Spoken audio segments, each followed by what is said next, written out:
Hi, everybody. I'm Jimmy. I'm an alcoholic. Grateful to be alive and sober. And it's always been customary to introduce myself by letting you know I have a home group. It's called the Design for Living Group on the Jersey Shore.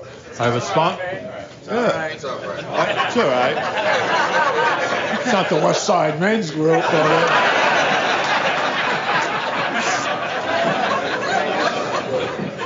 I've had a couple of conversations with you guys. Take it easy, you know.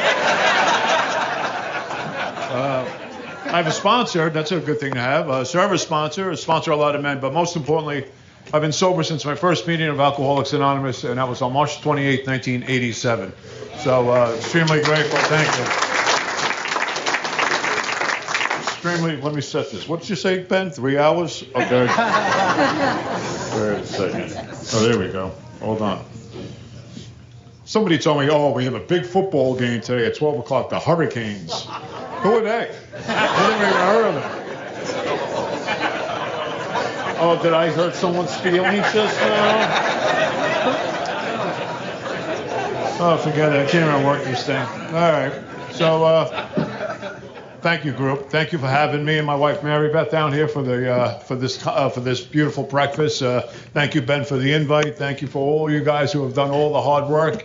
You know, we had a conference last week in Jersey that we put on. We had 800 people in, so, you know, I know what it's like to put these things together, all the hard work. If it looks easy, it's all because of the hard work that goes behind this stuff, you know, and so I just really thank you, and I thank the guys that have taken us out last night, John and Sean and Bobby and Mike, and, you know, it was just a nice night out last night. It was funny, Sean leaned over to me at one point and says, "You're from Jersey?" I said, "Yep." He goes, "You know any gangsters like Tony Soprano?" I said, "Sean, I'm from the Jersey Shore. I only know people like Snooki." You know. Now, as I look at some of you older faces, you're like, who? So you're over 40, just lean into a young person. You don't know who that is. Again, I come from Jersey. I'll give you a little visual of me and Mary Beth. We live 60 miles south of New York City on the Jersey Shore. Beautiful area. Locals, Chamber of Commerce like to call it the Irish Riviera. Members of Alcoholics Anonymous like to call it cirrhosis by the sea. Great AA, great lot. Matter of fact, I met a lot of you guys in here from Jersey and New York, you know, and I'm kind of surprised. I always thought the Federal Witness Protection Program went west, not south. So, but it's good to see a lot of you guys and some familiar faces. I spoke here 2 years ago at Florida State in Fort Lauderdale somewhere. So I met a lot of you guys like Paul, and all of a sudden, soft hand Vinny's. But that was the old days. Then we tag everyone with a nickname. I mean, everyone. As you'll hear, I was Angry Jimmy for a while. But just great to be here, and you know, just great to be here. So I always like to start my story off by letting you know that I was born perfect, and I was quickly handed over to these two character defects called Mom and Dad. And I make a joke out of that, but the truth of the matter is, isn't it their fault? I mean, it always has to be someone's fault, and that's just the way I was raised. It has to be someone's fault, and obviously my parents were the first ones right out of the gate. It had to be their fault for whatever it was, you know, and all my parents ever tried to do was, you know, give me morals, values, a good education. And all I ever did for my parents was take all the goodness they ever gave me, rolled it into a nice ball, stuffed it down their throats, and introduced my parents to a way of life that they never even knew existed. You know, I'm 66 years old. I grew up in, well, the early 60s. You know, I grew up in a city across from the New York City on the Hudson River, a very tough neighborhood, a very blue-collar neighborhood. You know, I never saw a guy dressed like this going to work. I mean, everyone was a cop, a fireman, a warehouse worker. My old man was a butcher. You know, it was just a tough neighborhood. It was a time when all the dads worked, all the moms stayed home. The only requirement for membership in the neighborhood was 5 or more kids. I mean, so it was always a lot of things going on, a lot of activity going on. And I got to tell you, from a young age, I thought that was the only place on the planet Earth was the neighborhood. We did everything in the neighborhood, you know, and it took me a few years to find out that there's other places to go. But I'm growing up in this neighborhood, and, you know, with all these kids, with all these things going on, there's always an occasion going on, right? There's always a birthday party, a christening, a graduation, you name it. And the thing that's at every event is King Alcohol. And again, as a young kid, 6, 7, 8 years old, my relationship with alcohol, my perception of alcohol, we hear that line all the time, the disease of perception. The way I would look at alcohol is that I would equate alcohol with fun. I would equate alcohol with freedom. I would equate alcohol, it seemed like problem solved, right? It looked like, from me, from a young kid's eyes, that when you guys drank, it looked like everything was cool. My old man, my uncles, the neighbors, they would sit down and just start drinking. Yeah, was there fist fights? Yeah, there were. But, let's push that to the side. It was always looked like it was a good deal to do, And I got this guy called Dad. He's cunning, he's baffling, he's powerful. Yeah, I'm one of those guys that grew up in AA with daddy issues. Thank God that was resolved, and I'll talk about that. But my old man was a tough guy. My old man was, if we look back, if we diagnosed my father today, he had PTSD from whatever war he was in back then. He was just a guy that didn't show any emotions. He was a guy that was just tough around the edges. He was a guy that never talked really about anything. We never had fireside chats about life or anything like that. My dad was a great provider, put 5 of us through major universities in the United States, but my dad was just a guy that was really hard to, deal with. And, but my dad would, every day, 5 o'clock, like clockwork, my mom would make these 2 pitchers, one called martinis, the other one called Manhattans. And what I would witness is the ease and comfort that comes at once by taking that first drink. Because my old man would take that first drink, and all of a sudden the hard guy became soft. The hard guy became a guy that wanted to have a catch in the backyard. The guy that wanted to, be with his family. The guy that had a few jokes once in a while, which was shocking. He just became a different person because of what alcohol did for him. And but don't let me fool you. There were those days, and those days looked something like this. My old man would take that first drink, and all of a sudden the kitchen plates would be flying across the kitchen. Kitchen chairs would be flying across the kitchen. If you grab one of us young kids, we'd be flying through the kitchen. So it wasn't uncommon in my house at 5:05 every night, that me and my 2 brothers and 2 sisters would be hiding under the sheets or hiding under the covers of our beds, waiting for the tornado to roar through the house. And then when the tornado roared through the house, we'd walk out and, it's the old line in the book, nothing the matter here, Mom, the wind stopped blowing, right? We would never discuss what went on. We'd never talk about my father's anger. We'd never talk about the broken dishes. We'd never talk about the bent chairs or the slaps or the violence or the things that went on in my house. It was just pushed under the rug. And none of that makes me alcoholic, but it makes me a kid that grows up with a tremendous amount of fear. Fear of loud noises, fear of anger, fear of violence, fear of authority, fear, the evil and corroding thread. I'm a kid that wakes up or grows up with a lot of inadequacy and insecurity about myself. It wasn't like I ever got like these motivational talks from my old man that I could do whatever I wanted to do in this world. It was just shut up and sit down, stupid, that type of thing, right? Never anything that was encouraging or any of that going on. But worst of all, I'm a kid that grows up with a lot of secrets. Because you see, if you come from my family, you come from my house, you don't talk about what's going on in your house and you don't talk about what's going on in your family. Matter of fact, you don't even talk about what's going on in your neighborhood. That's a snitch, right? So you learn, or I learned, to internalize every feeling I ever had, right? Push that stuff down, never see the light of day, walk around life believing that my secrets are going to the grave with me about what goes on in my home, right? Then that day came. 13 years old. I believe we all have a moment when life changes, or puts us on another course, right? I'm in 5th grade. I'm in a public school system. I'm with a lot of friends. We play a lot of ball in the schoolyards back then. I have this sense of ease and comfort that goes on in my life. I have a feeling of togetherness rather than separateness. And I'm with all my friends, and my parents make a decision for me that I thought was against me, but really it was they wanted better for me. And they took me out of the public school system where I knew everyone, and they put me across town into a Catholic school system where I knew nobody. So the square peg in a round hole shows up. And all of a sudden, I'm that kid that, I meet these other cunning, baffling, powerful people. We call them nuns. And, and if you're from the 60s and you have those kind of nuns, you know exactly what I'm talking about, Any of them could play in the NFL. I mean, they were, that's that type of people, the women they were, right? And so this course of life that I get pushed on to, I'm 13 years old. I'm in the Catholic school system. And I finally found myself in the cemetery with 5 guys that I know to this day, 53 years ago. And I'm about to have my first drink.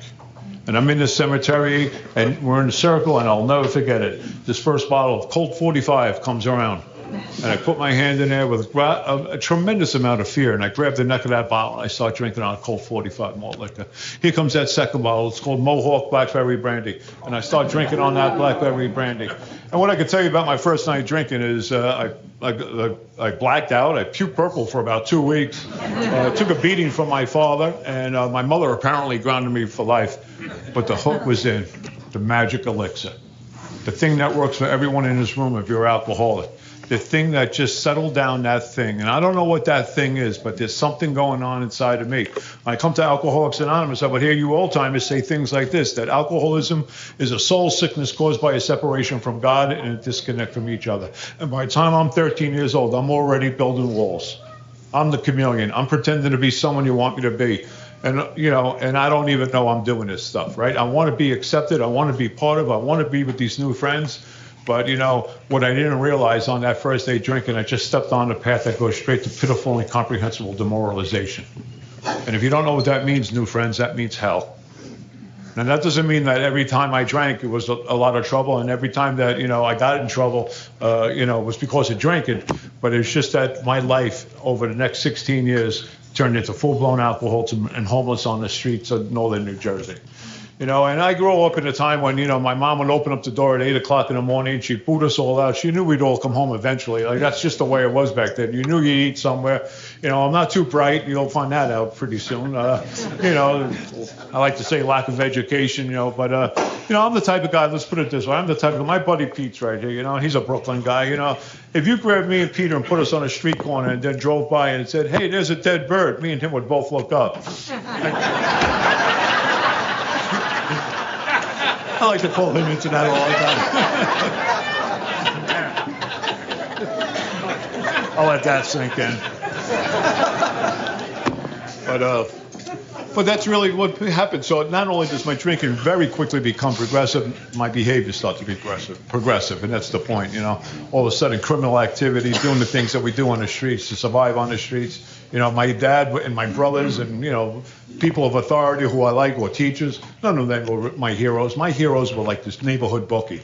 That guy, he had a nice car, he had a nice girl, always had a wad of cash. That's the kind of guy I wanted to be, inspired to be. I wanted to be a street guy, And, it's never like my parents ever sat me down and, this is how you rob a car or this is how you get a freight train or any of that. It just became a way of life on the streets. There was no shame attached to that growing up. That's just the way it was. Now looking back all that time, there's a lot of shame attached to that. But I got right with a lot of that stuff because of the amends process, So, just to give you a couple of little stories about where I was at, in my drinking, the drinking age in New Jersey back then was 18 years old. But, if your chin could hit the top of a bar, you were getting served. I've been 6'4" since birth. So,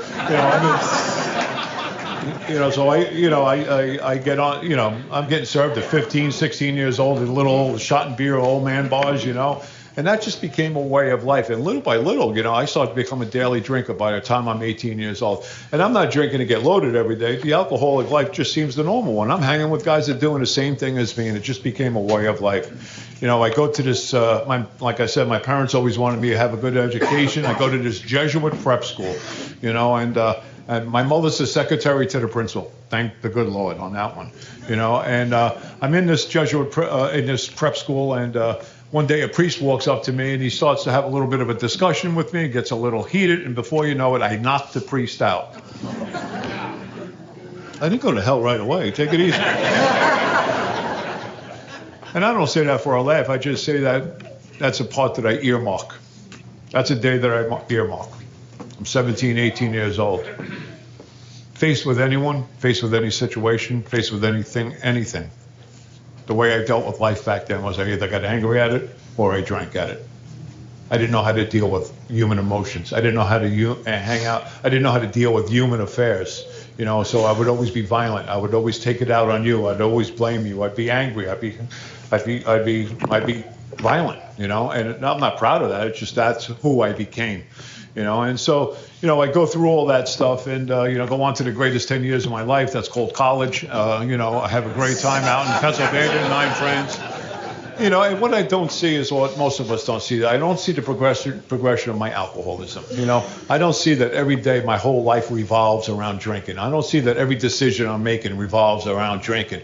I'm just on this path of destruction, and I don't even know I'm on this path of destruction.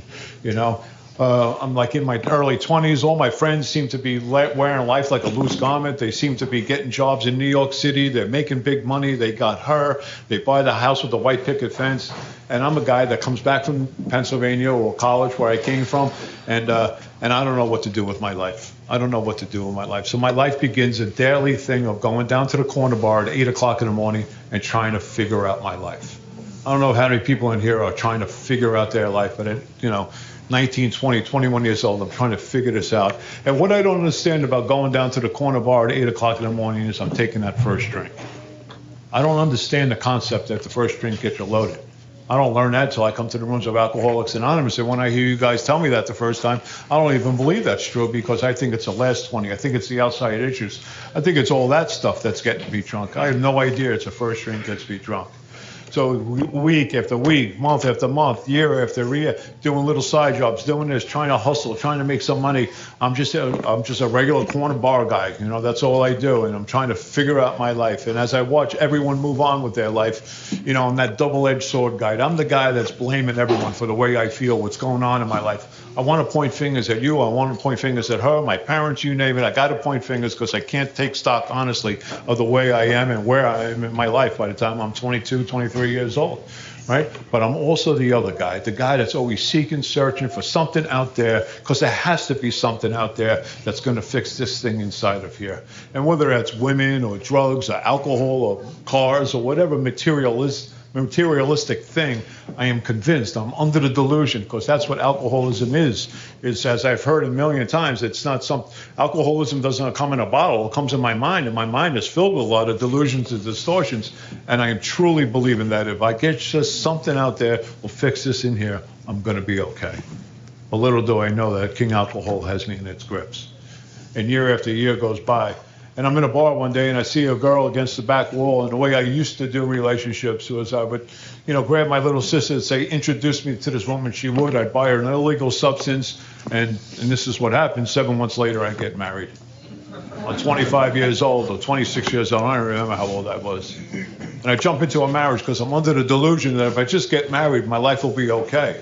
I think this is going to solve all my problems. I don't even think drinking's a problem. I just think I have a life problem. I equate my alcoholism with circumstances. If I just get this stuff in, if I get all my ducks in a row, I'm going to be okay.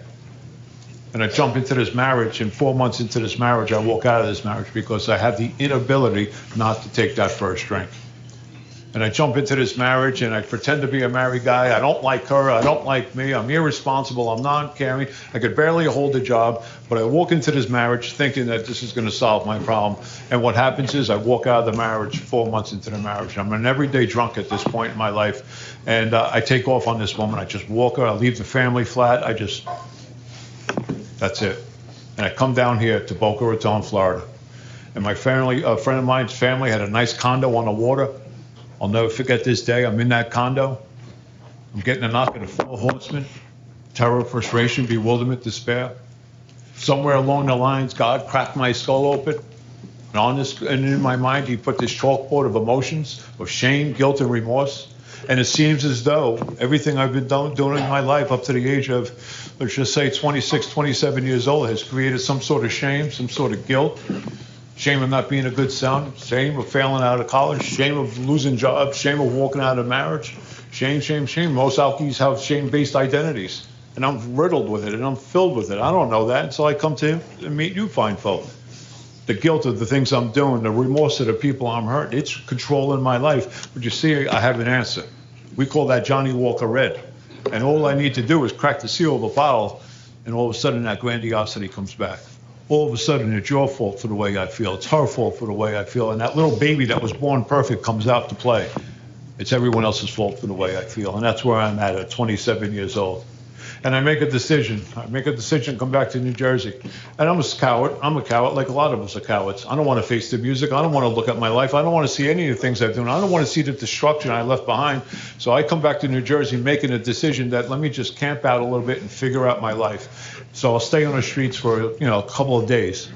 And those couple of days turned into 19 months of living on the streets of northern New Jersey and lower Manhattan, living that life. As he would say, and he told me many years ago, one night on the streets is just one night too many for any of us.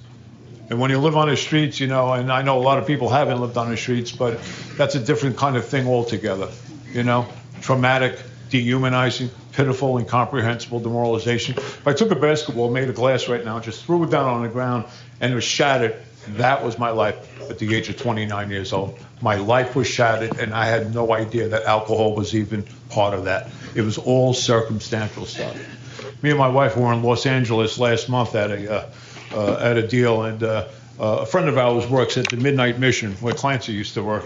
And we got a tour of the Midnight Mission, and it's in Skid Row. If any of you have been in Los Angeles, you know what that, it's the only place I know on this earth that, it goes from Technicolor to black and white just walking into those streets. It's Skid Row. I mean, it's bad. And, I've gone through a lot of therapy. I've had to do a lot of work on living on the streets and how it almost destroyed me. But I'll tell you, we're taking this tour, and at one point we walked to like a balcony, and the woman who was giving us the tour points to all these high-rises, and she goes, "That's where all the billionaires live. All high towers of finance." And then she said, "And that's where most of us live." And I looked down off this balcony, and it was Tent City. And people were just walking around, hopeless, dying. And I caught a guy that was stumbling down the street. And this is the first time in over 30-something years that I thought of me when I was stumbling down the street. The aimless walk. The aimless walk. No purpose in life. No goals in life. Alcohol had me in its grip. Didn't know it had me in its grip. Didn't understand why I'm living on the streets. I wasn't raised that way.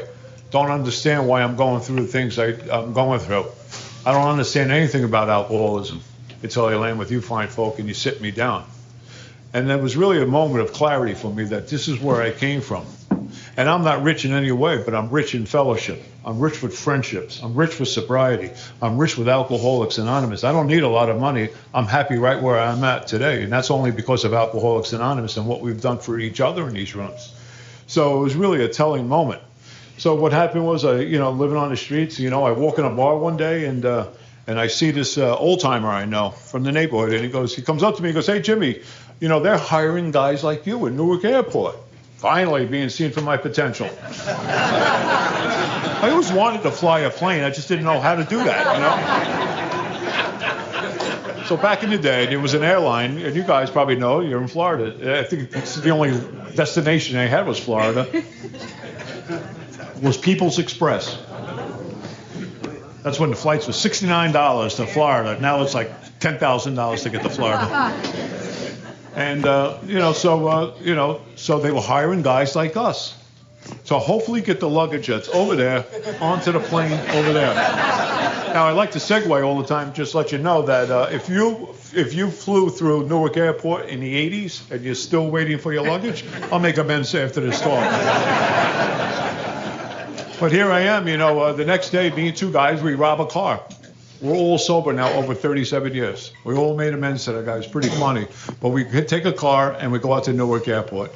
And I walk into a room that is as big as this. Now, I'm dirty. I'm filthy. I have a big beard. I had hair back then. I mean, every other word's a grunt out of my mouth. Like, I'm now in the grunting stage, like my father. "How you doing, Jimmy?" "Oh," like that's how I talk. No vocabulary. I'm just a broken street guy, And what happens is we go into this room and the guy calls us in individually and, here is the interview process. "Can you lift a suitcase?" "Yeah, you're hired." I mean, that was it. So I walk out of this room and I am so shot out, and I sit in a chair just like Barbara's sitting up here, and I sit down and man, I could feel the wind blowing through the hole in my soul. I couldn't tell you how I felt on that day. Wasn't until I landed in rooms of Alcoholics Anonymous and eventually opened up that blue book. When I opened that blue book, I read a story about a co-founder named Bill Wilson. And on page 8 of that book, Bill describes his first step experience, which I really believe describes all our first step experiences, when he says, "No words could tell the loneliness and despair I felt in a bitter morass of self-pity. Quicksand stretched around me in all directions. I met my match, and overwhelmed alcohol was my master." And at the age of 29 years old, sitting in the middle of Newark Airport, I think drinking's a problem. Now, a blind man can see that, but aren't we the last ones that always see what goes on in our lives? And as I sit in that chair, all of a sudden, a complete stranger sat next to me. After a couple of minutes, this complete stranger looked at me and said, "What's your problem?" Now, people weren't asking me how my 401k was doing or that new Porsche I just bought. None of that. "What's wrong with you? What's wrong with you?" And I spit my life story up on this guy in about 10 minutes. And after I tell my little tale of woe, he looks at me and says, "I have the solution for you." And I said, "What's that?" He goes, "Is it possible for you not to take a drink the rest of this day?" I said, "I want to drink right now." I was honest with the guy. I was honest with the guy. "I want to drink right now. It's like 10 o'clock in the morning." He goes, "Where do you live?" I said, "Wherever I could put my head down." He pulled out a piece of paper. Yes, there was a time, kiddies, that we didn't have cell phones and beepers. It's this white thing, and it's this yellow number 2. And he pulled out a pencil, and he wrote down a street. He goes, "You know where this street is?" I said, "That's my old neighborhood." Put a number in front of that street. He said, "Try not to drink today and be in front of this house at 7 o'clock tonight." But for the grace of God, at 7 o'clock that night, I'm standing in front of this address. My knees are knocking, my stomach is churning, my mind is telling me 1,000,001 stories, when all of a sudden a 1979 Chevy Impala pulls up. And the stranger's driving the car, there's a bunch of other strangers in the car. And they rolled up on me, and yes, we used to roll down the windows. That's why we had big biceps back then, you know? They rolled down the window, and they said the most spiritual thing you'll ever hear in Alcoholics Anonymous: "Get in the car." Get in the car. And I got in the car with these gentlemen, and they took me around the corner to my grammar school, less than 500 yards away. And I got in the car with these guys, and I walked into my first meeting of Alcoholics Anonymous, and that was on March 28, 1987. And I've been here ever since. Wow. And, you know, I walked down those stairs. Every Catholic school in America is painted battleship gray. I could still smell that paint in my nose, you know. I walked down that staircase, and I'm going down to the meeting hall at the end of the room, at the end of the school, and I looked into the cafeteria. What happened to me? Because that's the cafeteria that I was a 6th grader, a 7th grader, an 8th grader. Goals, dreams, aspirations. I wanted to be somebody. I really did. Didn't understand the grip that alcohol had on me. Didn't know any of that stuff yet. But I wanted to be somebody. I didn't want to be a union worker, like my old man and like the guys in the neighborhood. Even though I became a union worker and had a very good career doing what I did. I just wanted something. And maybe that was attached to something external that I thought was going to make me feel better. But I just remember looking into that cafeteria. I started to walk down to the end of the hall, and I could smell coffee in the air. And that's being very generous, you know. Back in you old timers, you know, maybe some of you mid-aged guys, you know, there used to be a coffee in Alcoholics Anonymous called Sanka. And you know, I don't know. That's something that the astronauts drank on the moon with Tang. I don't know what that stuff was, but for the sake of the story, coffee, you know. And I woke up and I met the most important person you'll ever meet in Alcoholics Anonymous. We call him the greeter. And that gentleman put his hand out to me, and I grabbed that flimsy reed, and he pulled me into you. And what I understand today, and what I know today to my heart, is that's the loving and powerful hand of God. And he brought me into you. And the gentleman gave me something that I think we're all responsible to give anyone that shows up to a meeting of Alcoholics Anonymous. He gave me a piece of dignity that night. He didn't care what I looked like. He didn't care that I spelled. He didn't care that every other word was a profanity out of my mouth. "Come on in, kid. Get a half a cup of coffee. Sit up front, because you'll hear the speaker a lot better than if you sat in the back." And my journey in Alcoholics Anonymous starts. And that guy that 12 sent me in Newark Airport became my sponsor on that night. And that meeting was my home group on day one. So I had a sponsor and I had a home group on day one. They took away the interview process, you know, and this guy Richie became my sponsor. And, you know, I always like to talk about the kindness of strangers. the things that the men did for me in those early days, I'll never forget it, I joke around that those guys didn't know the difference between a phone book and a big book, but if you needed help, those guys would be on your front porch. Those guys carried themselves in a way that reflected recovery. Guys that were willing to go to any lengths to help anyone. Yeah, they couldn't quote the book. Yeah, they didn't tell you about a 4-column inventory. They didn't do any of that stuff. They just showed up. They just showed up and did things for me that I could never do for myself. And that first night, they put me in a motel for a week. They went to an old department store in New Jersey. It's called Two Guys.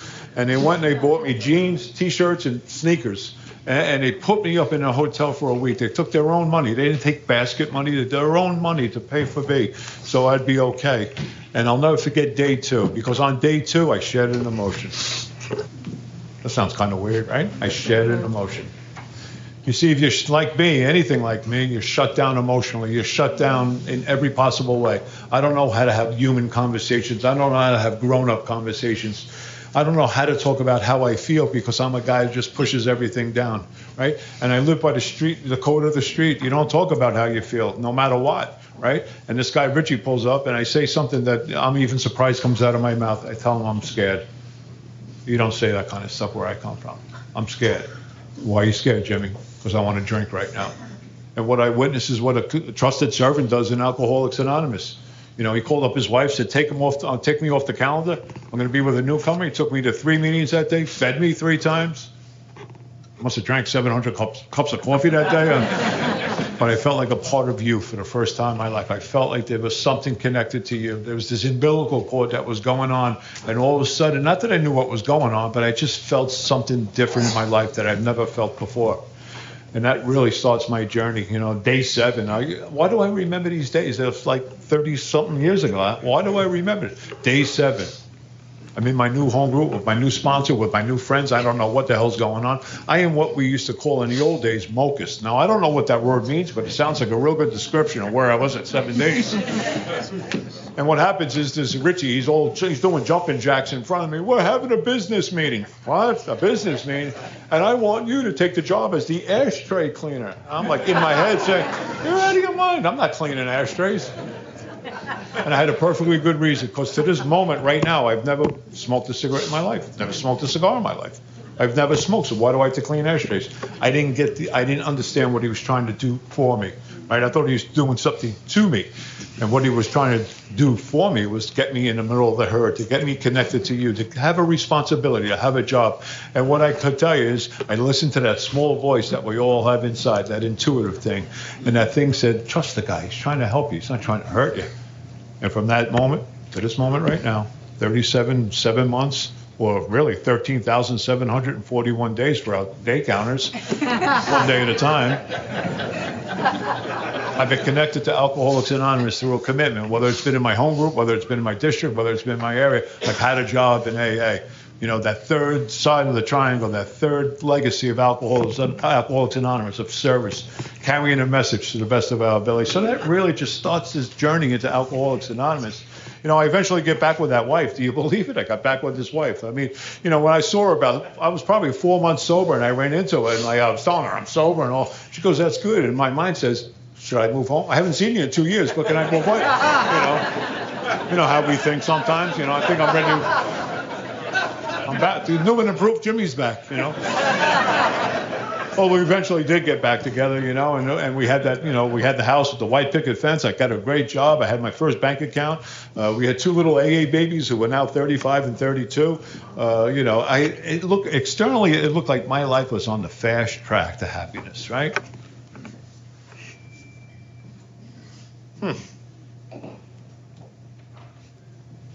To the untrained eye, it looks like normal living is a solution to alcoholism. I think because I attained stuff. I think because I got stuff. I think because I got her with a job or had children that I'm going to be okay. And at 5 years without a drink, I got a rope. I just need a bird to jump off. Because I'm dying of something I don't even know what I'm dying of. I'm dying of something we're not talking about in my home group. I'm dying of this thing called untreated alcoholism, as I heard earlier today. And I'm not treating it with anything. I'm just treating it with not drinking and going to meetings. Now, that's very important. We know that. But I'm not changing. I got a belly full of fear, just like that 8-year-old. I got a belly full of insecurities, just like that 8-year-old. And I certainly got a belly full of secrets. just like that 8-year-old.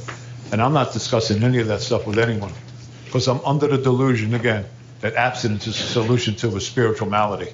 I think just not drinking, I'm going to be okay. And at 5 years without a drink, I'm not okay. I'm not okay at all. And I had these God moments growing up, or I should say my early sobriety. I like to tell this story. I was 18 months sober. This guy that I had daddy issues with, we always banging heads, always fighting with each other, violent at times. Something happened when I met you. Something happened to my father when I brought him home to you. Something happened to my old man when I would talk about you guys and what I heard in meetings, and, not to break your anonymity, but just the fellowship that was going on in my life that he never heard of, because all he knew was a kid that was living on the streets. And when I would bring Alcoholics Anonymous home to my home and talk about you, something happened in my old man. That was like the residual effect. And all of a sudden, my old man got a little softer. Maybe that was with age, maybe what that was, but all of a sudden, things were okay. And at 18 months sober, I find my father dead right on the floor, right in front of me. I walk into my parents' home, and there he is. How do you deal with that at 18 months sober? Finding your father or a parent or anyone die in front of you. And I'll never forget, I call my sponsor up. Now, at that time in Alcoholics Anonymous, 12-step calls were like a common occurrence. It was not uncommon not to go out and grab a drunk out of his house at any time of the night during the week and bring him to a meeting of Alcoholics Anonymous. Carry a pint of whiskey in your glove compartment so you can walk him off the ledge in case he's ready to go, right? And so I call my sponsor up, and all of a sudden, he says, call 911, let's pray. I can't pray. I'm crying. He's praying. Dad's there. All of a sudden, the first cop shows up. First cop's taking the information down, looks at me, says, I don't see you walking the streets anymore. I said, yeah, I don't do that anymore. A little bit more information. Looks at me, says, matter of fact, I don't even see you drinking on the street corner or in the bars or anything. I go, yeah, I don't do that either. He goes, well, how do you do that? I said, well, I go to this thing called Alcoholics Anonymous. I'm 18 months sober, and apparently it's working. I don't know much more to tell you. And all of a sudden, this cop starts talking about his drinking to me over my father's dead body. I am wide awake to the call of an alkie. I've done enough 12-step, even in those early years, early months, I've done enough 12-step calls to understand what this guy's saying to me. This guy has a drinking problem. He doesn't know how to stop. And I wind up 12-stepping this cop over my dead father's body. Fast forward, I'm in my home group last year. Get a tap on my shoulder. We have a big home group. It looks like this. This is my home group right here. This is how big we are. And I get a tap on my shoulder, and I turn around, and there's a gentleman standing in front of me, and I don't know who he is. And he goes, you remember me? I said, no, kind of looked at me. I don't know who you are. He goes, I've been looking for you. So what do you mean? He goes, well, I heard you moved out of the city, and I moved out of the city, and I knew you were in AA, and, I just came here to look for you because I need to tell you something. I said, what's that? He goes, that next day after you had that conversation with me, I went to Alcoholics Anonymous. I'm here to let you know that I've been sober 34 years since that day. Wow. So don't clap. That's you guys. Because I don't have the power to get anyone drunk. I don't have the power to get anyone sober. But guess what? God will use you without your permission. And my first spiritual truth came to me, that in order to get out of the darkness of my life, I need to serve others. Or as the old timers would say, I need a drunk not to drink, right? I need a drunk not to drink. And it was so important in that moment. What I was going to drink over my old man, I don't know. Maybe I was. I don't know. But God knew exactly what God had needed to do. He put a man in front of me that I was able to get separate from the emotion of what was going on, have a conversation about you, and all of a sudden, boom, here we are. Here we are. So life goes on, and, like I said, I'm 5 years sober, and, I'm at a podium like this. I'm, giving a talk on the second step. I'm lying to every one of you because I'm paralyzed by what you think of me. I'm talking on the second step. I have no relationship with God, even though I'm a Catholic and I believe in God, but I'm not accessing that power on a regular basis, So I read the 12 and 12. I could tell some jokes if I need to. And at the end of the meeting, everyone comes up, shakes your hand. Good job, good job. Guy walks up to me. I'm 6'4". He's 6'4". Looks at me, eyeball to eyeball, goes, "You're screwed." And I want to start a fist fight in rooms of Alcoholics Anonymous because I don't know how to face confrontation without violence. I don't know how to face, as he used to say, resistance without resistance. I don't know how to deal with the human emotion. I have a normal conversation. That sounds bizarre, but that's where I'm at 5 years without a drink. But I take a step back, and God does for me and does for us what I could never do for myself. I look at this gentleman in the eyes and I said, "You're right. I need help."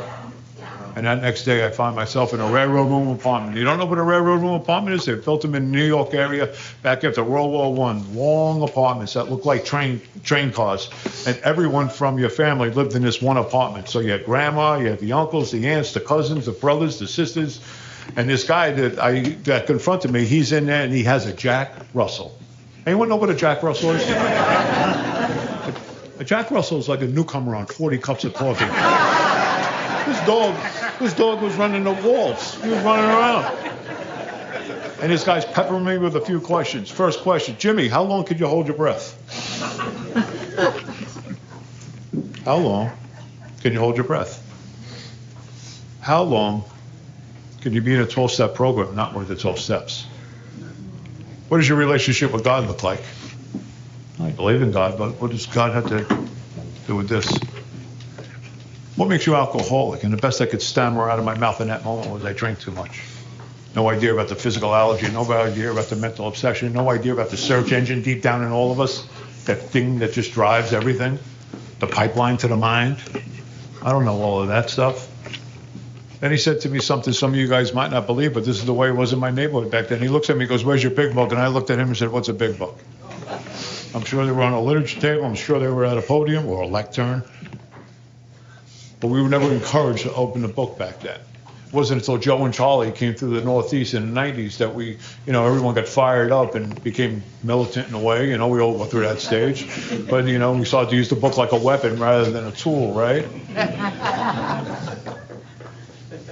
Then he gave me a consideration. He said, "Jimmy, if AA works, why do you have so many problems?" Truth of the matter is, I'm not working AA. I'm just not drinking, going to meetings, and dying in the rooms of Alcoholics Anonymous. And what happened on this particular day, this guy, Bill Grace from St. Paul, Minnesota, same place where my sponsor comes from today, blue book underneath his arm, a man of depth and weight, carrying a message. He was on with the facts about himself, carrying his message, sat me down, and my life started to change on this particular Saturday afternoon. On this particular Saturday afternoon, this gentleman painted me so far into the corner, not only on my drinking, but my behaviors, that I had no choice but to take one of those two alternatives, spiritual life or spiritual death. Jimmy, keep doing what you're doing, trying to stay sober in Alcoholics Anonymous, or really ask God for help. Ask God for help. And he started to talk about it, he made it really easy for a guy like me. He started to talk about Alcoholics Anonymous. He would say things like this to me: "Jimmy, AA has two goals, only two goals." And this was his belief, kind of my belief today. First goal, the obvious one, don't pick up the first drink. But it's the second goal that we all want to attain, and that's to have a relationship with God, to step out into the sunlight of the Spirit, to have this new way of living, this place, the sunlight of the Spirit, this place he would talk about. This place where the bondage of self gets removed. This place where you'll experience freedom. This place where you'll experience all the promises that are laid out in our book. This place where you'll find God, and more importantly, as Bill Wilson would play, it's the perfect place. It's called Utopia. But in order to step out into the sunlight of the Spirit, you need to walk through the darkness of your life and uncover, discover, and discard the things that are blocking you from that. We took every chair, every table, and put it against that door back there. We would have to take actions to get outside. And that's what he was telling me. We need to take actions. One of the greatest readings, I read it all the time because I think it's just so simplistic in what we need to do. And if you opened up your book or the Daily Reflections and turned to May 1st, read the second paragraph, it says, "It's a side of myself that I refuse to look at that rules me. I must be willing to look at the dark side in order to heal my mind and my heart, because that's the road to freedom. I must walk into darkness to find the light. I must walk into fear to find peace." And as the old timers would say, Alcoholics Anonymous, like a big bonfire. A lot of us are walking around the fire. But if you really want to change, if you really want to grow, if you really want a relationship with God, you have to walk through that fire and get your ass burnt and feel the uncomfortability of change. Spiritual warriors walk towards their problems. The pain that everyone in this room exhibits or feels is when we resist change, when we allow God to do for us what we can never do for ourselves. One of the most important things I ever heard was, I have to quit playing God. Why? It doesn't work. That's why. And that I can't control life, that I have to let go and let God. Now that sounds very simplistic, standing at a podium, but when the rubber hits the nail, can I really do that? Can I really, access that power at any moment in my life, and to really just let go and let God? I think that's the goal, right? Living life on life's terms, or even better yet, living life on God's terms rather than Jimmy's terms, right? I think I could just click my heels, read 414 or 449, 417, accept my situation and think everything's going to be great. No, I got to take actions. There are actions I need to take. And that's why I got a sponsor. That's why I have these steps. That's why I have a powerful God in my life, because I have to tap into that inner resource in order to get free. And so this is what really started to happen to me. And I'll never forget doing that doing that second step with him, really talking about my misconception of power, to be willing to open my mind, right? We had that set aside prayer, lay aside prayer, a lot of different variations of that prayer. But the bottom line on the prayer is, let me set aside everything I think I know about, not only God, but everything, right? And to have this new experience, to see new truth about Jimmy. And to uncover, discover, and discard. Be willing to go into the darkness of my life and to look at the things that are killing me. Right? Really simple stuff, as I say. Faced with that stuff, it becomes paramount to some of us. But I sat with this guy, Bill Grace. We talked about some of the things that need to come down, the walls that I built, the walls of alibis, the walls of excuses, the walls of blame, the walls of taking everything personal. Am I willing to go into that and take a look at that? Am I willing to look at the common manifestations of living a life on self-will? Am I willing to look at the rage and anger that I'm still walking around with? Am I willing to look at all that fear that I'm walking around with? Am I willing to look at the harms I've caused, not only sexually, but financially, emotionally, and physically? Am I willing to get that on paper and have a conversation about that stuff? Am I willing to do that? Am I willing to look at the unhealthy dependencies I put on you to make me feel good, especially women? And am I willing to look at the unreal expectations that I walk around with? This idea of playing God, this idea of I'm in charge, this idea that I think I can get you to do what I want you to do to make me feel good. We talk about that in the third step, the director, right? I put conditions on every relationship I've ever been in. And if you do what I want for me, guess what? I feel good. And if you don't, I'm pissed off. It's that simple. So I get off my knees after doing a third step prayer. I've been in a million prayer circles at this point in AA, but this is the first time I ever got on my knees and held another man's hands. And as he said that prayer, he knew the prayer. I didn't know the prayer. 5 years sober, I didn't know the third step prayer. I read it out of the book, but I could feel something. I could feel the spirit of him coming into me. And for some reason, when I got off my knees, I was willing to go to any length to get free. And I did that inventory like we talk about. I started to look at those common manifestations, got it all on paper, and then I had the most powerful day of my life, other than my 2 children being born, and that was my original fifth step. And I'll never forget, I was in for a long talk, and I gave this guy my life. I knew, and I was very clear on that, I'll never get through that archway, I'll never get through that door with a secret in my back pocket. I had to lay it on the table and trust this guy. I had to do something that I thought was a weakness because I come from the streets, but was really strength in disguise. I had to become vulnerable to another man. I had to let another man into my life. And this guy, Bill Grace, was the guy. And he took me through that process, and I did that fifth step. And I always like to talk about that hour we take afterwards, because a miracle happened for a guy like me. I do this thing in his apartment. I go out to this place called Liberty State Park. I didn't go home, put the book on the shelf, and take it down. I went to this place called Liberty State Park. It's a state park in New Jersey on the Hudson River that they were just building. So they still had those old piers from the old warehouse days. And I walked out on this pier, and I sat down, and I opened up the book to 75. I read that paragraph. I read those first 5 proposals, all the stones properly. Asked myself all those questions, when all of a sudden I looked to my right. Boom. Right in front of me, right there, a quarter mile away, was the Statue of Liberty. Looked across the river, boom, right in front of me, the World Trade Center, both towers. Looked to my left, boom, Ellis Island. Why am I saying boom? Ellis Island. Marion has an effect on me. It's that Seattle Seahawk football I had to listen to. But there's Ellis Island. Symbols of freedom. And here I sat as a 32-year-old man with tears coming down my eyes. I could feel the arms of God wrapped around me for the first time in my life. And for the first time in my life, I think I'm going to be okay. For the first time in my life, I feel part of rather than separate from. And all I needed to do is to bring you in and allow you to come into my life and allow you to help me rather than thinking I have to do this all on my own.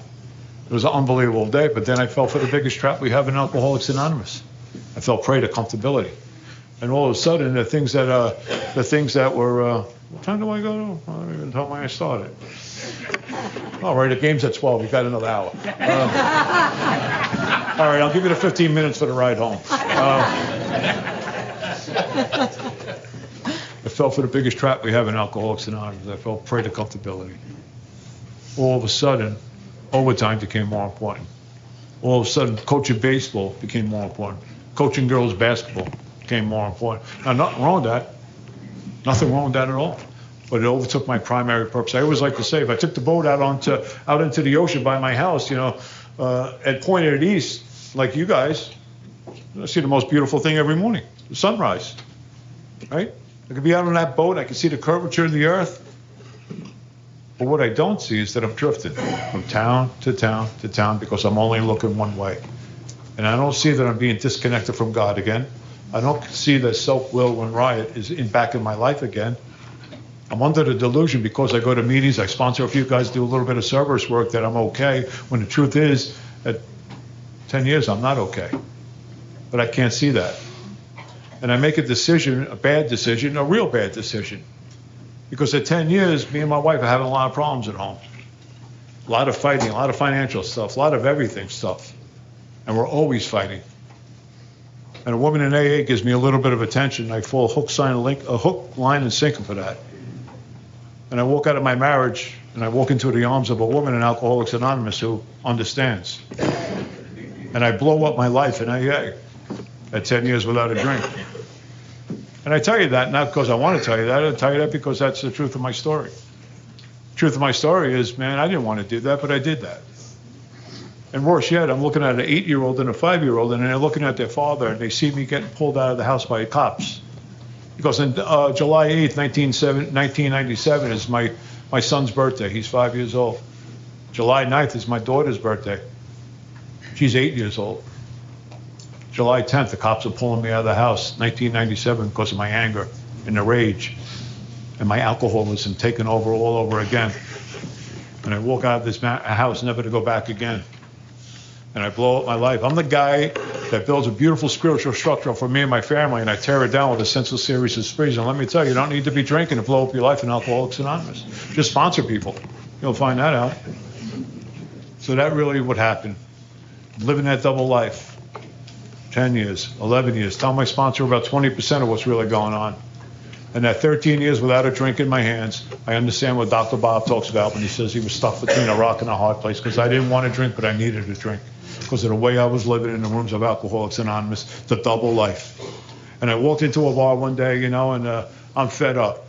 And I asked the bartender, I said, bartender, put a drink on the bar. I'm 13 years sober, not telling anyone where I'm at. No one knows what's going on in my life. I'm the guy that shows up to your group. Hey, Jimmy, how's everything? Great, because my veins are about to explode. But here I am. I'm in a bar, and I order that drink, and I'm staring that drink down. Drink it, don't drink it, drink it, don't drink it. When all of a sudden, the hand goes around the glass. And when the bartender pulls back the glass, I look at the bartender, and he just happened to be a member of Alcoholics Anonymous. What are you doing? Apparently throwing my life away. And I took my tail and I walked out of that bar. Let me tell you about the human ego, how it will resurface in no time flat. 2 weeks later, I'm in a meeting in my town, which I never really went to. This gentleman right here was giving a workshop. And this guy's too good to be true. 2 weeks earlier, I want to kill myself. 2 weeks later, I'm judging another alky in a meeting and say, hey, isn't it amazing how the ego just... But I asked him politely to sponsor me at the end of that meeting. He'll tell you that I had him in a headlock saying, you will sponsor me. But I was dying. I'm dying. I'm dying in the rooms of Alcoholics Anonymous. And how many of us in here are sitting right now with secrets in our pocket? Not talking about the things that are going on, right? And what this gentleman did for me was what any alcoholic would do for another alcoholic. He started to take me through this process again and to uncover, discover, and discard the things that are blocking me. Somewhere along that lines, I just got self-will run riot. There was no God in my life. I'm God, right? I was doing all that stuff. And, little by little, my life got reconstructed. I went through a divorce. And, I'm not going to bore you with a lot more, but, just the adversities of life. There's not a person in this room who won't have their time in the barrel, right? We're all going to go through something, right? I don't know how long I was sober. I went through a divorce. Well, before I even went through the divorce, December 6, 1999, I was in a horrific accident on the job. And I got retired on that day at the age of 40 years old, or 41 years old, whatever it was. I've had, 12 back operations, 3 knee replacements. I've had 40 surgeries in the last 20 years. I'm really 5'8", but with all the metal I mean, I'm 6'4". It's a miracle how that happened, But the truth of the matter is, I went through the ringer with all that stuff. A lot of physical pain. I walked around Alcoholics Anonymous for 4 years with a walker. I couldn't walk. And it's just a miracle how my life has been kind of repaired since that stuff, how God has healed me in that way. I went through a divorce with that ex-wife, now my ex-wife, and then I met my wife, Mary Beth. I'm the guy that I'll never get married again, and then I met Mary Beth, right? And Mary Beth was a member of the World Trade Center AA group. There was a meeting in the World Trade Center on a daily basis. And on 9/11, obviously you guys know, her home group perished. A lot of people got killed in her home group. And she used to invite us to come up and do a little pitch, like this. And then, a pitch became a cup of coffee, became lunch, became a proposal. And we'll be married 20 years in 2 weeks or something like that. The 20th.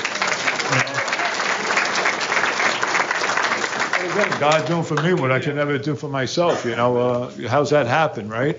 And we've had this blessed life, like I said, I went through that. I went through, like any of us, money problems, financial problems, you name it, we all have those problems, and I like to tell you a little bit about my mother, before I kind of wrap this up. My mom was a city girl when she met my old man, and, never drove a car.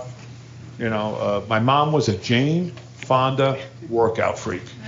For you older, you might have to Google that, young people, but this thing was a VCR, you stuff it in, you ladies put on your leotards and you dance into I used to say dance into the 90s or whatever that was. I think that was Richard Simmons, but my mom was always in phenomenal shape, and at 90 years old, the doctors come to us and said, your mother needs a knee replacement. And we're like, you're out of your mind. She's 90 years old. And the doctor said to us, she's in better shape than her 5 kids put together. So my mom had a knee replacement at 90 years old.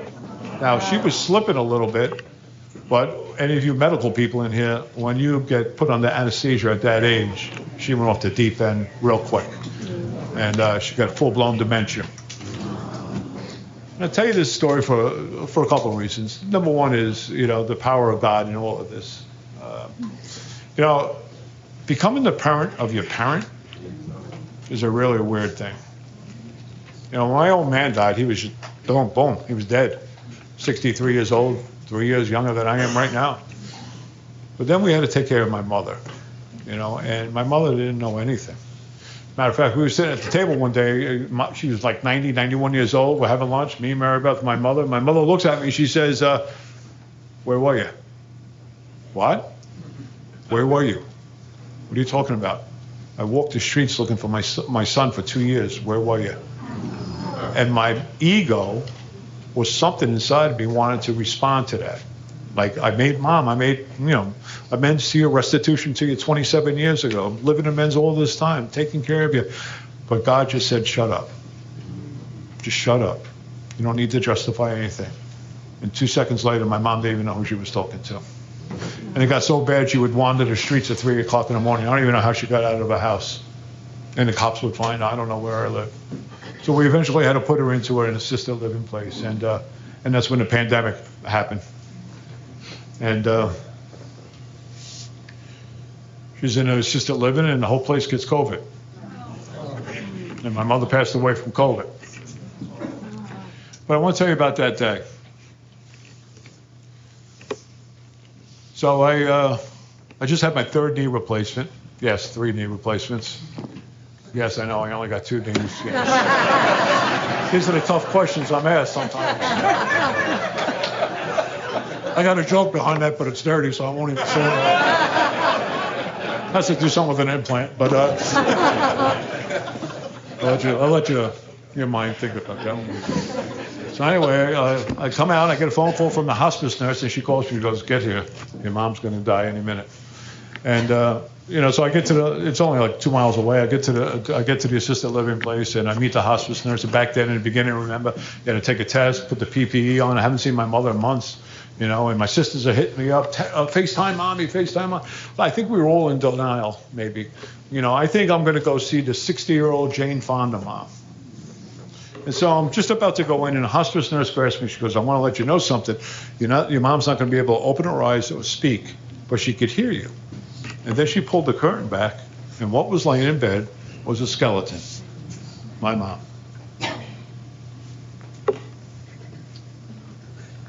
And I walked up to my mother, and I grabbed her hand, said, hi, Mom, it's Jimmy. And her chest exploded with oxygen. The son has come home.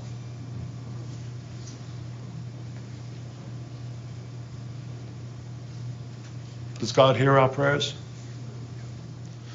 I don't know how long I've been saying this prayer of St. Francis in AA.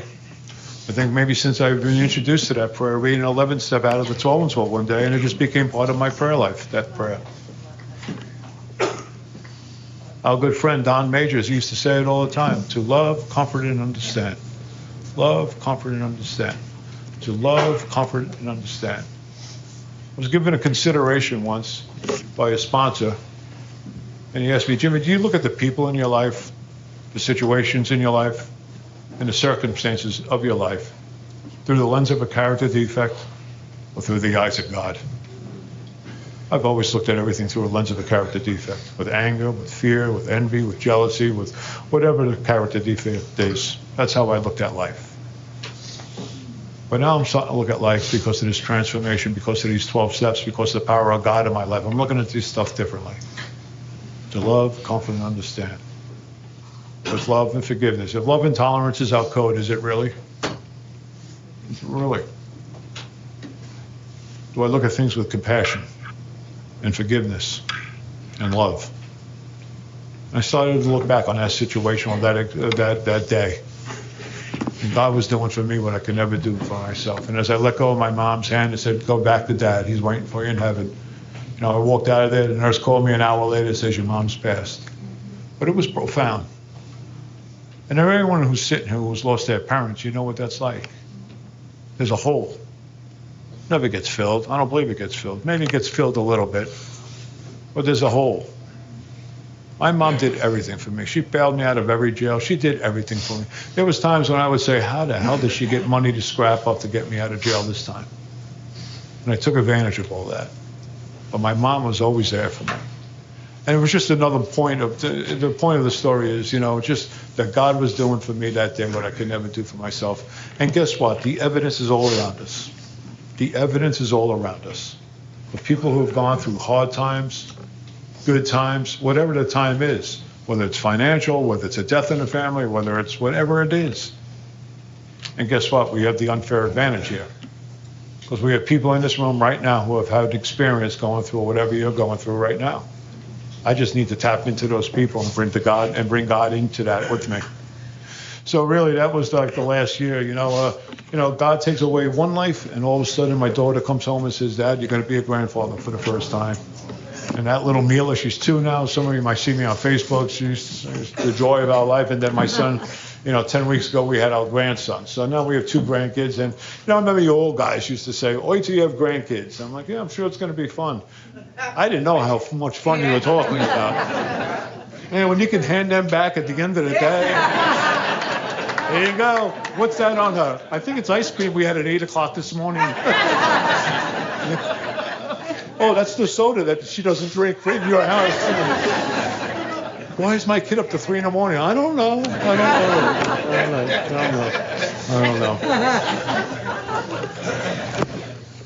But I'll end on this, you old timers made me a promise, and we make promises to everyone. Sometimes it sounds like good lines you throw out at meetings sometimes, right? But the old timers used to say, if you come all the way in and sit all the way down, those feelings of isolation and loneliness will leave you. And they'll be replaced with friendships and relationships. And I look in this room, as a lot of people I know in this, few people I know in this room, and around this country, and because of, the virtual platform, people around the world, really, the friends that I have because of this and Alcoholics Anonymous, and all I'm asked to do is, for fun and free, to give this away, and it's unbelievable the path that God has really put me on, like this group. John was telling me the story. John, he's a funny guy, this guy John, right? At dinner last night, pulls out his phone and goes, These were all the speakers we had over the last 20 years, and they were all really good. Yeah.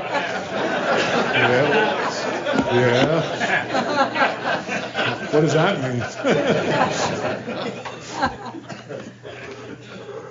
But in 2005, we sat in my living room with a group of 12 people, and like Bill Wilson hammering out on the anvil of experience when he wrote the traditions, we wanted to start a group in my home, my home group, or my hometown, a big book meeting.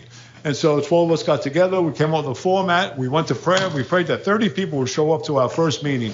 And on the first night that we had our first meeting, 175 people showed up. Ditch the tables, we need more chairs. And that group now, we're 19 years sober, right behind you guys. We've been averaging 200 to 300 people every Sunday night for a big book study over the last 19 years. And, we have a study group, then we do a traditions workshop, we do a concepts workshop. We really pride ourselves on a 3 legacy group, and that first year we had to go from a meeting to a group. I hope you know the difference. And we needed a GSR, and they said to me at the time, said, Jimmy, why don't you be the GSR? And in my head, I said, I don't do that crap. Excuse me. Now, that sounds kind of weird, saying that. And the reason why I said that is because I was afraid to be a GSR, because I'm 19 years sober at the time. And I don't know what a GSR means. I'm an active guy in a group, but outside the group, I don't know that stuff.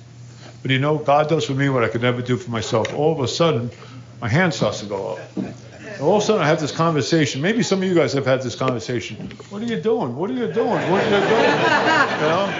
And I became the GSR. Little did I know that God was putting me on a path that I would never knew was going to happen. And I go to this thing called the Northeast Regional Service Assembly in Maryland. You guys got the Southeast Regional AA Service Assembly. And I go to this thing, and I meet 2 guys, 2 old-timers from my neighborhood, who I think are just 2 old guys from my neighborhood. One's a past Northeast Regional trustee. The other one's a past United States trustee at large and a delegate. And they take me under their wing. And this one guy, John Q, becomes a good friend of mine, and he gives me the service manual, another piece of fine literature to read, guys. He goes, I only want you to read one thing in here, and it's on S20 in the old manual. It says, why do we have a conference? Why do we do the things we do in Alcoholics Anonymous? It's not to ensure our sobriety. That newcomer that shows up here on Thursday nights for the Westside men's group, I know what you guys do. You grab that guy and you pull him into the middle of the herd. I know you women are in here that have your home group. When a young lady shows up or an old lady shows up, I know what you do with your groups. But this isn't about the person who's in here today. It's about the guy who's out there right now in Plantation, Florida, who just cracked open a bottle of whiskey, ready to wash his day away because he doesn't know what to do with his life. Meanwhile, there's over 150 guys in here that have a solution to his problem. Right now in Plantation, Florida, there's a single mom who can't wait to put those kids down and crack open a bottle of wine and wash her day away. Right now, in your local hospital, and every hospital from here to New Jersey, there's a baby being born destined for alcoholism.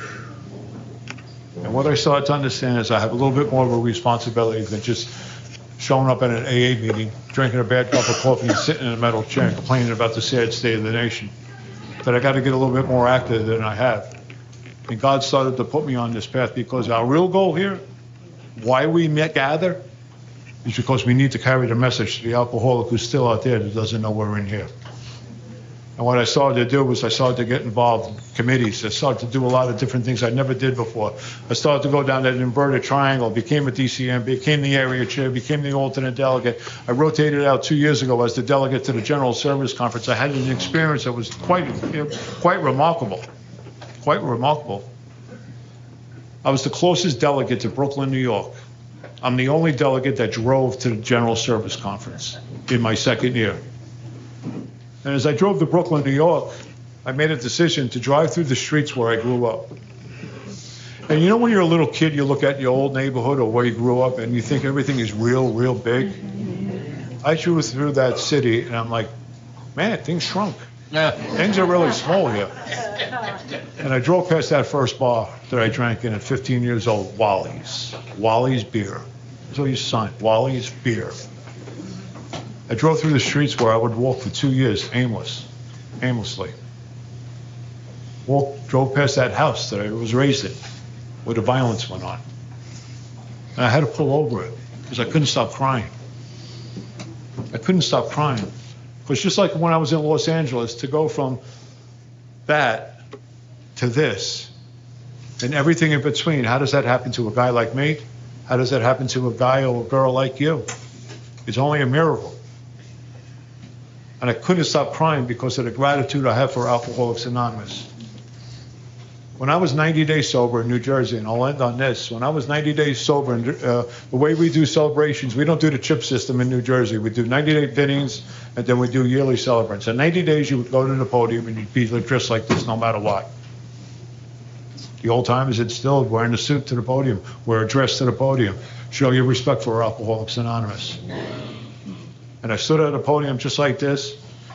Richie Schnorr, the guy that 12-stepped me in Newark Airport, was standing next to me. My mother and father were in the front row.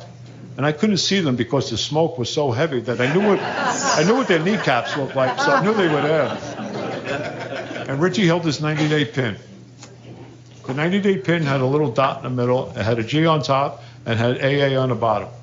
And this is the promise he made. And this is the promise we make for you, Humberto, and anyone who's counting days or anyone who's going through a hard time, whether you've had 10 years, 20 years, or 30 years. We're not immune to life's problems, right? We know that.